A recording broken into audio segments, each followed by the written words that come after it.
Here's where you can go to change the default phone dialer app on your OnePlus Nord phone with Android 15 Oxygen OS 15.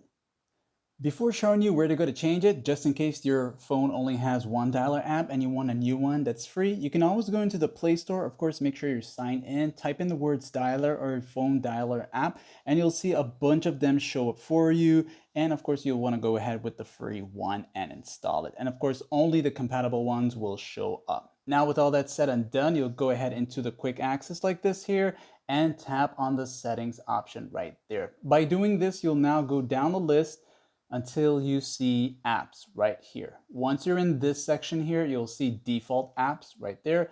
And as you go into this here, you're gonna see the one that says phone app. So just look for it, and you tap on it, and you'll see all the ones that you recently installed, and only the compatible ones will show up here. And if it does work and you switch to it, it'll switch to it automatically. Some of them may require you to restart your phone. Go ahead and restart it. And that is that, like and sub.